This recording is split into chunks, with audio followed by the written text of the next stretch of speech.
اگر آپ کا ہدف الگ ہے، دوسرے آدمی کا ہدف الگ ہے، دو آدمیوں کی منزل الگ الگ ہے، تو ہو سکتا ہے آپ جس کام میں مشغول ہوں دوسرا اس مشغولیت کو وقت کا ضیاع سمجھے، اور وہ جس کام میں مشغول ہے آپ اس کی مشغولیت کو وقت کا ضیاع سمجھیں۔ مختصر مثال دے کے آگے چلتا ہوں تاکہ وہ ربط ہو جائے نا اس سے۔ ایک آدمی کی منزل ہے کوئٹہ، ایک آدمی کی منزل ہے پشاور یا لاہور، دونوں چل رہے ہیں، تو چلنا ایک عمل ہے یا نہیں ہے؟ دونوں میں سے کوئی بھی فارغ نہیں بیٹھا، چل رہے ہیں، چلنے کا عمل ہو رہا ہے، لیکن ایک کے چلنے کا عمل، جس نے کوئٹہ جانا ہے رخ اس کا پشاور کی طرف ہے اور اسپیڈ بہت تیز ہے، تو آپ بتاؤ محنت تو یہ زیادہ کر رہا ہے جو تیز چل رہا ہے، لیکن ہدف اس کا کوئٹہ ہے، جا کدھر کو رہا ہے؟ پشاور۔ اور جس کا ہدف پشاور ہے وہ آہستہ آہستہ چل رہا ہے لیکن چل پشاور ہی کی طرف رہا ہے۔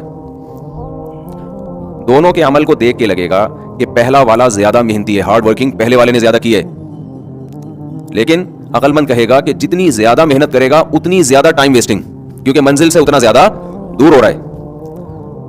اور یہ جو سلولی چل رہا ہے پشاور کی طرف، محنت زیادہ نہیں ہے، بلکہ ہو سکتا ہے درمیان میں کچھ ٹائم بھی ضائع کرتا ہو، چائے پینے کے لیے 5 منٹ کافی تھا، رکنے کے لیے 15 منٹ بیٹھ جاتا ہو، لیکن منزل اس کی صحیح ہے تو یہ ٹائم اتنا ضائع نہیں کر رہا جتنا وہ ضائع کر رہا ہے۔ یہ جو حدیث میں نبی صلی اللہ علیہ وسلم نے فرمایا کہ وقت کی قدر کرو، وقت کو غنیمت جانو، اس کا مطلب زیادہ محنت کرو، یہ اس کا مطلب نہیں ہے۔ آج ہم کسی گورے کو دیکھتے ہیں محنتی، کسی دولت مند کو دیکھتے ہیں کہ پیسے کے پیچھے دن رات ایک کر دیے، ہم سمجھتے ہیں یہ ہے اپنے ٹائم کو بچانے والا، اور جو ریڑھی لگا رہا ہے، آلو پیاز ٹماٹر بیچ رہا ہے، ان کو تانے پڑتے ہیں کہ ان لوگوں نے اپنا وقت برباد کر دیا۔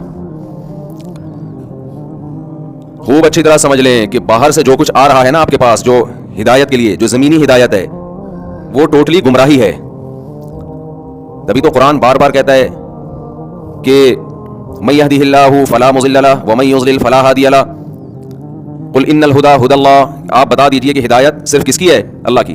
کیا مطلب؟ آپ کو صحیح گائیڈنس اگر ملے گی تو صرف اللہ کی طرف سے، اللہ کے علاوہ کوئی بھی صحیح گائیڈ نہیں کرے گا۔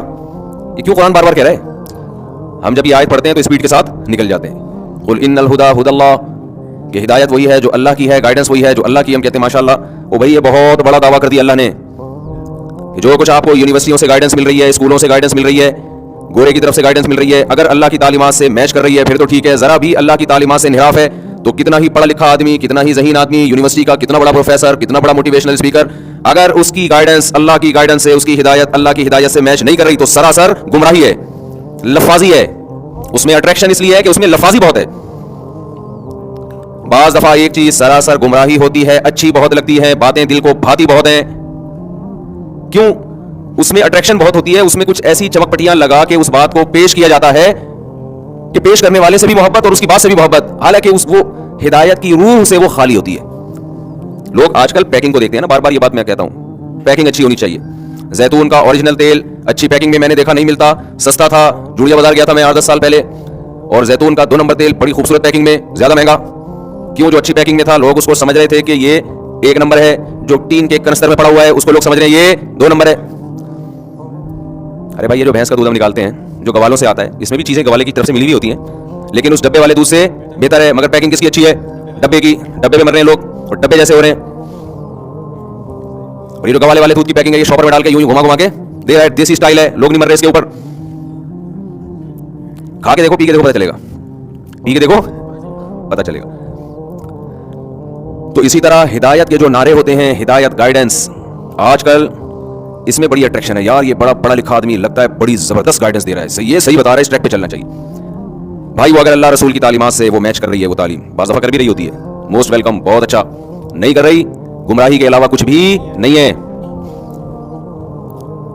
وہ میں نے بتایا تھا نا، ایک صاحب غریب کو گالیاں دیتے ہیں، بی سے فلانا، ڈی سے ڈمکانا، غربت کے خلاف بہت، تو میرا کوئی پیغام ان تک معذرت کے ساتھ پہنچا دے، محنت کرنے کی لوگوں کو ضرور ترغیب دینی چاہیے، اس میں 2 رائے نہیں ہے۔ ایک غربت وہ ہوتی ہے جو آپ کی سستی اور کاہلی کی وجہ سے ہوتی ہے، یہ شریعت میں پسندیدہ نہیں ہے، یہ تو آپ میں عیب ہے، آپ دماغ نہیں استعمال کرتے، محنت نہیں کرتے، لیکن ایک غربت اللہ کی طرف سے ہوتی ہے، یبسط الرزق لمن یشاء ویقدر، جس کے لیے چاہتا ہوں رزق کے دروازے کھول دیتا ہوں، جس کے لیے چاہتا ہوں بند کر دیتا ہوں۔ اور بار بار قرآن کہتا ہے، نبی صلی اللہ علیہ وسلم کو غربت کے تانے ملتے تھے، لولا انزل ھذا القرآن علی رجل من القریتین عظیم،